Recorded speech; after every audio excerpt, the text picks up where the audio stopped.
Continuamos en Historia del Arte en Aula Mentor y vamos a hablar del barroco en Europa. El término barroco encuentra distintos orígenes entre los estudiosos. Una primera consideración lo haría derivar del vocablo barrueco, cuyo significado, de perla irregular, serviría de sinónimo a lo rebuscado, decorativo y complejo que caracteriza a este estilo. También se le ha asociado al término barroco, silogismo lógico de gran complejidad que alude por tanto a la reflexión tortuosa y complicada, razón por la cual se utiliza como sinónimo de lo retorcido, complicado o extravagante en el arte. Elementos todos ellos característicos del nuevo estilo. Sus características propias son las de un arte contradictorio, siempre variado, exagerado en la utilización de sus elementos ornamentales, de una tendencia escénica y teatral, y contradictorio como la época misma en que se desarrolla, dominada por el conflicto religioso entre católicos y protestantes, el poder de las cortes absolutistas y por el crecimiento económico paulatino de la burguesía.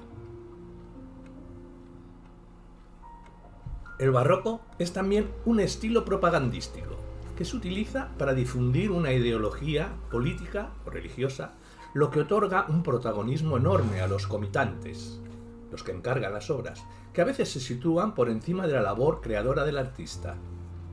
Así se manifiesta un barroco idealista, grandilocuente y de gran empaque, que sirve de exagerada propaganda al poder de la monarquía o de la Iglesia católica. Será un arte de la apariencia teatral, exagerado, que hace buena una premisa fundamental del arte barroco. Solo es lo que se percibe, ese es percibi. Pero también se desarrolla un barroco realista, populista, que es frecuente en países protestantes cuyo arte es sufragado por burgueses. En cuanto a la arquitectura como escenario, podemos decir que la arquitectura barroca evolucionó en Italia desde las últimas propuestas manieristas fomentadas por la Contrarreforma hacia una formulación arquitectónica que pretende crear edificios de carácter propagandístico y de concepción espacial unitaria. Este valor propagandístico convierte los edificios en escenarios, lo que explica la exageración decorativa en fachadas, capillas, interiores y retablos. Todo ello requiere unidad de espacio, lo que explica el éxito de las plantas centralizadas, subrayadas en su unidad por el efecto de grandes cúpulas. Las plantas centralizadas ofrecen múltiples versiones, circulares, elípticas, octogonales, de cruz griega. De la teatralidad barroca podemos decir que pretende integrar al espectador en su unidad espacial como un actor más. Por ello plantea una arquitectura móvil, nunca estática, de tensiones visuales, en la que la vista no se centre en un punto, sino que siga un continuo recorrido y que de esta manera mantenga siempre pendiente al espectador, utilizando paredes ondulantes, juegos de luces y una decoración realmente agobiante.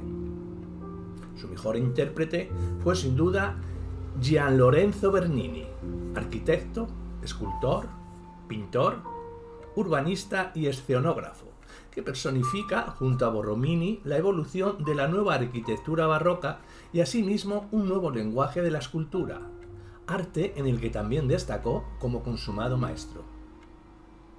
De la arquitectura barroca en Europa, podemos decir que aunque la arquitectura, como en general todo el estilo barroco, tiene en Italia su centro y sus principales representantes, el resto de Europa también recibió el estilo adaptándolo a su propia idiosincrasia. Alemania, Inglaterra, Francia y España conservan un importante patrimonio barroco.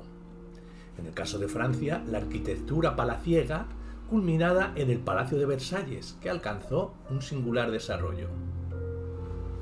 De la arquitectura rococó puede considerarse como la fase final y más ornamental del periodo barroco. Fue durante las décadas centrales del siglo XVIII cuando las formas rococó alcanzaron su máxima expresión. Basándose en las experiencias de autores como Borromini, los arquitectos rococó, como Neumann o Zimmermann, desarrollan una arquitectura decorativa, ligera, y fantasiosa. A diferencia del pleno barroco, el rococó se caracteriza por su luminosidad y gracia frente a los interiores oscuros y algo pesados de las décadas anteriores.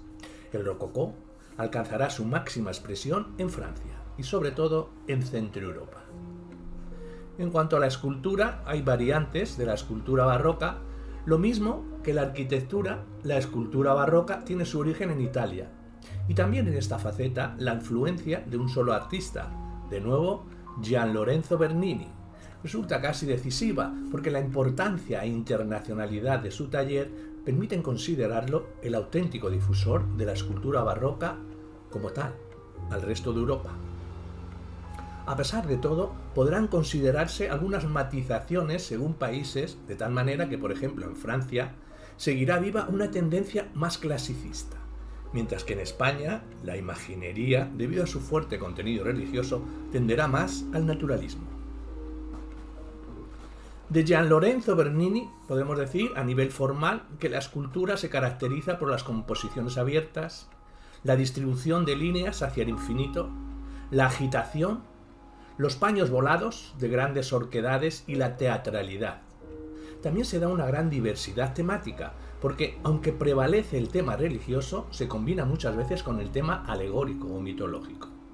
También en escultura, Bernini alcanzará la misma maestría que Miguel Ángel a la hora de trabajar el mármol, de otorgarle un pulido inimitable y asimismo de dotarlo del movimiento, la tensión emocional y el dramatismo propiamente barrocos, aunando además en su obra la exageración expresiva y la delicadeza formal, la talla refinada y el sentido teatral de sus grupos escultóricos.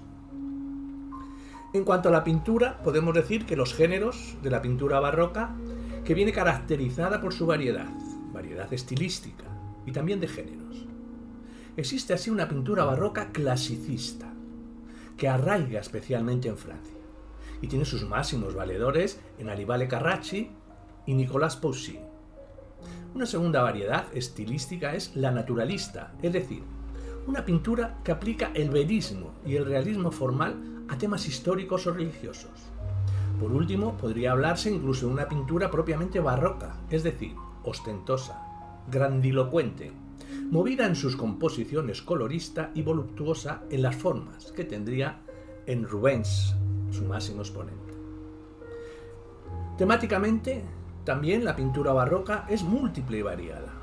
Hay una temática religiosa muy abundante en países católicos, pero también pintura de género, bodegón, populares o costumbristas, las escenas de la vida burguesa en los países protestantes y asimismo el paisaje y el retrato.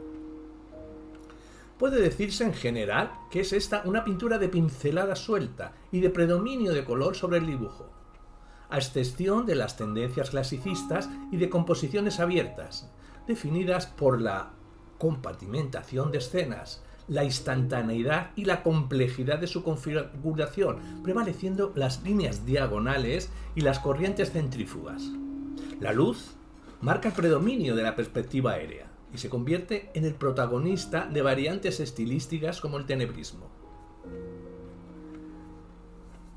De Miguel Angelo Merisi, Caravaggio, podemos decir que llamado en realidad Michelangelo Merisi, a pesar de sus pocos años de éxito y de su breve vida artística, ha pasado a la historia como máximo representante del tenebrismo, con sus iluminaciones focales sobre la oscuridad y como el mayor impulsor del naturalismo, a través de la representación de modelos de gran vulgaridad física, de baja extracción social, que no dudó en utilizar como personajes sagrados. De los caravallistas franceses podemos decir que también la pintura a lo largo del siglo XVII en Francia se debate entre las dos mismas tendencias que el resto de las manifestaciones artísticas. De un lado, las corrientes que podríamos considerar propiamente barrocas y de otro, las de corte clasicista. Entre las primeras tuvo su presencia de Rubens, en París, para pintar una serie de retratos de María de Médicis. Mayor alcance proporcionaron algunos autores italianos, en concreto Caravaggio, hasta el punto de denominarse a una de las corrientes realistas y por tanto propiamente barrocas de la pintura francesa del siglo XVII, la de los caravillistas, entre los que sobresalen Georges Latour y los hermanos Lenain. Del humanismo clásico podemos decir que la otra corriente que ocupa la pintura de este siglo en Francia es la denominada del humanismo clásico, cuyas referencias clasicistas la alejan del entorno propiamente barroco y cuyo principal representante es Nicolas Pouchy, aunque podría añadirse también a Claude Lorrain y el mismo de Lebrun, máximo representante del academismo francés. La pintura flamenca y holandesa, esta es otro de los grandes capítulos artísticos del siglo XVII.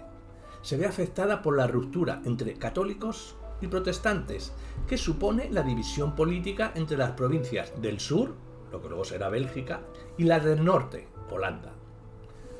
Sobre todo en el norte es donde se advierte un cambio mayor, introduciéndose géneros nuevos que gozan ahora de gran éxito, como el bodegón, el paisaje o el retrato burgués, tanto individual como colectivo.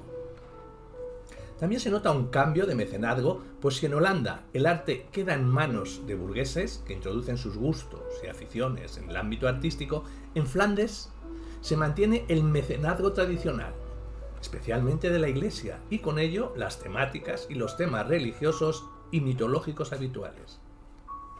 En cuanto a los grandes pintores de los Países Bajos, son dos los que destacan en cada uno de sus ámbitos: Rubens en las regiones del sur y sobre todo Rembrandt en Holanda, a los que deben añadirse otros nombres relevantes como Van Dyck, Frank Haas o Vermeer de Lefebvre, que por sí solos podrían cubrir una parcela de la historia de la pintura universal. De la pintura rococó podemos decir que el siglo XVII es el de los grandes maestros de la pintura barroca, desde Caravaggio hasta Rembrandt, pasando por Poussin o Rubens. En el siglo XVIII se marca un periodo de transición entre este barroco de plenitud y las experiencias pictóricas renovadoras que comenzarán a finales de la centuria con el neoclasicismo. En estas décadas centrales del siglo XVIII se desarrolla el estilo rococó. Para algunos historiadores se trata de una simple derivación del barroco, para otros un estilo con entidad propia, elegante, refinado y artificioso. Entre sus representantes destacan dos: Watteau y más adelante Frank Gornard.